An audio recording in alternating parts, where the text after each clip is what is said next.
अस्सलाम वालेकुम। मेरा नाम सलमा खान है और मैं डीपीडी थर्ड ईयर की जो है वो स्टूडेंट हूँ। ठीक है, आज की जो हमारी वीडियो है इसमें हम जो है वो control system of the body जो है वो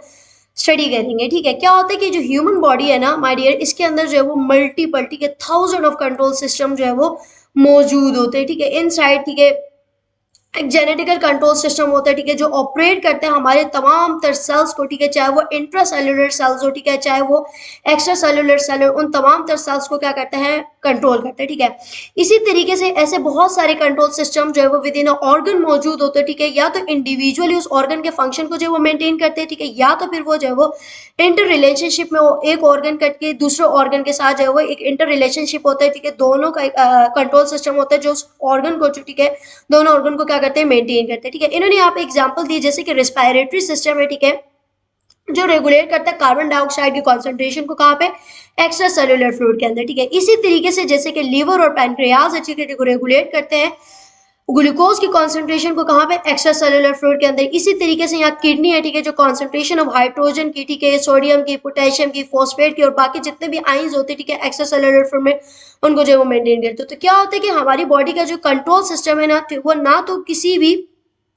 आयन की, ठीक है, कॉन्सेंट्रेशन को तो ना ज्यादा करता है, ठीक है, ना कम करता है। ठीक है, बल्कि बिल्कुल क्या रखता है, बैलेंस रखता है। ठीक है, तो ये क्या एक कंट्रोल सिस्टम है जो हमारी बॉडी को, ठीक है, हमारी बॉडी के इंट्रा सेलुलर, एक्स्ट्रा सेलुलर, तमाम तर सेल्स में, ठीक है, तमाम तर ऑर्गन्स में, चाहे वो इंडिविजुअल हो, ठीक है, यहाँ पे इंटर रिलेशन में हो दूसरे ऑर्गन के साथ, उनमें क्या करता है, फंक्शंस को कंट्रोल करता है। ठीक है, फिर यहाँ पे इन्होंने कुछ कंट्रोल सिस्टम मैकेनिज्म की, ठीक है, और एग्जांपल दी जैसे कि रेगुलेशन ऑफ ऑक्सीजन है, ठीक है, और कार्बन डाइऑक्साइड है, ठीक है, कॉन्सेंट्रेशन की, कहाँ पे, एक्स्ट्रा सेलुलर में। हम सबको पता है कि ऑक्सीजन जो है one of the most important, ठीक है, और मेजर सब्सटेंस होता है जितने भी हमारे सेल्स के अंदर जितने भी केमिकल रिएक्शंस होते हैं, ठीक है, उन सब के लिए। तो ऑक्सीजन की कॉन्सेंट्रेशन को, ठीक है, बैलेंस रखने के लिए, ठीक है, एक्स्ट्रा सेलुलर फ्लूइड के अंदर भी बहुत ज्यादा क्या होता है, इंपॉर्टेंट होता है। ठीक है, अब क्या होता है कि जो मैकेनिज्म है किस तरीके से ऑक्सीजन को कॉन्सेंट्रेशन जो बैलेंस और मेंटेन रखती है, हीमोग्लोबिन जो होता है, हीम कहते हैं कलर को, ठीक है, ग्लोबिन जो है वो प्रोटीन होता है, कलर प्रोटीन होते हैं, जितने भी रेड ब्लड सेल्स होते हैं, ठीक है, उनके अंदर जो प्रेजेंट होता है। अब क्या हो जाता है, हीमोग्लोबिन जो है वो अपने साथ ऑक्सीजन को ब्लड के अंदर, ठीक है, लंग से पास होता है ब्लड के अंदर, ठीक है, अपने साथ जो है वो कंबाइन कर देते हैं। ठीक है, और जहां पे भी ऑक्सीजन की कॉन्सेंट्रेशन जो है वो ऑलरेडी कम होती है, तो वहां पे जो है वो टिश्यूज में, ठीक है, और कैपिलरीज वगैरह में जो है वो ऑक्सीजन पास हो जाता है। ठीक है, क्या होता है कि जो हीमोग्लोबिन है ना, ठीक है, इसकी जो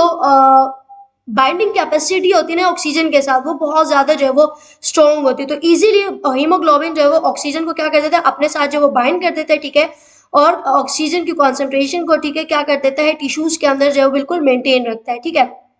तो ये पूरा प्रोसेस कहलाता है oxygen buffering function of the haemoglobin. ठीक है, इसी तरीके से, ठीक है, कार्बन डाइऑक्साइड जो होता है ना, इसकी कॉन्सेंट्रेशन भी जो है वो रेगुलेट होती है सेल्स के अंदर बिल्कुल डिफरेंट वे में। ठीक है, कार्बन डाइऑक्साइड जो होता है ना, ये एक मेजर एंड प्रोडक्ट होता है ऑक्सीडेटिव रिएक्शन का। ठीक है, ऑक्सीडेटिव रिएक्शंस, ठीक है, वो रिएक्शन होता है जहां पे जो है वो क्या होती है, हमारे पास जो है वो एटीपी, ठीक है, एटीपी जो है वो क्या होती है, वो हमारे पास जो है वो जनरेट होती है। ठीक है, एटीपी क्या होती है, एटीपी की एनर्जी करेंसी है। ठीक है, जितने भी सेल्स होते हैं ना, ठीक है, सेल्स के फंक्शन के लिए, ठीक है, एटीपी का होना जो है वो बहुत ज्यादा हमारे पास क्या है, जरूरी है। ठीक है, जब तक सेल्स को एटीपी नहीं मिलेगी तो सेल अपना फंक्शन नहीं करेगा। ठीक है, तो कार्बन डाइऑक्साइड जो होता है वो एक मेजर एंड प्रोडक्ट होता है किस चीज का, ऑक्सीडेटिव रिएक्शंस का। ठीक है, अगर इनकेस कार्बन डाइऑक्साइड, ठीक है, एक एंड वेस्टफुल, ठीक है, एंड प्रोडक्ट होता है, अगर वो सेल्स या टिश्यूज के अंदर एक्यूमुलेट हो जाता है, ठीक है, तो क्या हो जाता है कि हमारा जो रिस्पिरेटरी सिस्टम होता है, ठीक है, फिर वह एक्टिव हो जाता है। ठीक है, और पर्सन जो है वो बहुत ज्यादा, ठीक है, ब्लड, ठीक है, क्या नाम है, कॉन्सेंट्रेशन ऑफ कार्बन डाइऑक्साइड, ठीक है, ब्लड के अंदर क्या हो जाता है, अगर ज्यादा हो जाता है तो क्या हो जाता है कि पर्सन जो है वो डीप ब्रीथिंग जो है वो स्टार्ट कर देता है। क्यों, क्योंकि कार्बन डाइऑक्साइड जो क्या नाम है, हार्मफुल है, ठीक है, बॉडी के लिए। तो इसकी एक्सेस अमाउंट में अगर ये बॉडी में प्रेजेंट है तो वो बॉडी के लिए क्या हार्मफुल है, तो इसलिए जो है वो रिमूव हो जाता है excess amount of concentration of carbon dioxide from blood, ठीक है, और टिश्यूज। ठीक है, तो इस तरीके से क्या होती है, चीजें जो है वो नॉर्मल आ जाती है। ठीक है, और हर चीज जो है वो बॉडी के अंदर बैलेंस रहती है। ठीक है,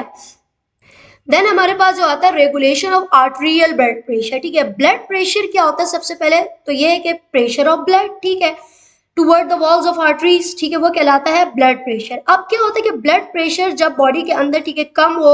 या ज्यादा हो, ठीक है, उसको मेंटेन करने के लिए भी अपना जो है वो कंट्रोल सिस्टम मौजूद होता है। ठीक है, क्या होता है कि हमारी जो ब्लड प्रेशर होता है, ठीक है, बॉडी के अंदर उनको मेंटेन करने के लिए भी अपना एक मैकेनिज्म है। उसको डिटेक्ट करने के लिए क्या होते हैं, बेरो रिसेप्टर्स होते हैं। अब सबसे पहले बैरो रिसेप्टर को समझने से पहले ये समझ ले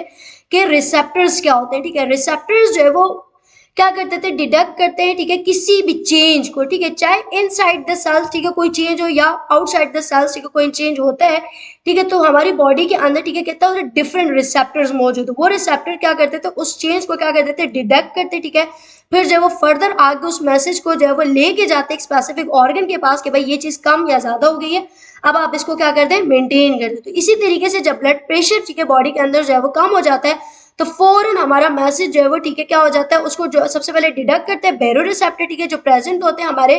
कैरोटिड पे, ठीक है, कैरोटिड साइनस पे, ठीक है, और हमारे जो है वो एओर्टा पे प्रेजेंट होते हैं, ठीक है, जिसको हम बैरो रिसेप्टर्स कहते हैं, जो हमारे क्या करते हैं, ब्लड प्रेशर को डिटेक्ट करते हैं। अब इन केस अगर ब्लड प्रेशर जो है वो कम है, ठीक है, ब्लड प्रेशर जो है वो अपनी नॉर्मल रेंज से कम है, तो फोर रिसेप्टर्स जो है उसको क्या करते हैं, डिटेक्ट करते हैं। कौन से रिसेप्टर, बैरो रिसेप्टर्स, ठीक है, उसको क्या करेंगे, ब्लड प्रेशर को जो है वो डिटेक्ट करेंगे, फौरन हमारा मैसेज जो है वो कहाँ जाएगा, ब्रेन के पास जाएगा, ठीक है। ब्रेन का पार्ट होता है medulla oblongata of the brain, ठीक है, वहां पे क्या होता है, इसके एक सेंटर मौजूद है, वेजोमीटर सेंटर, ठीक है, उसके पास ये अथॉरिटी होती है कि ब्लड प्रेशर जो है वो कम हो गया, ठीक है, फौरन जो है वो क्या करते हैं, वेजल्स को जो है वो, ठीक है, हार्ट को जो है वो फर्दर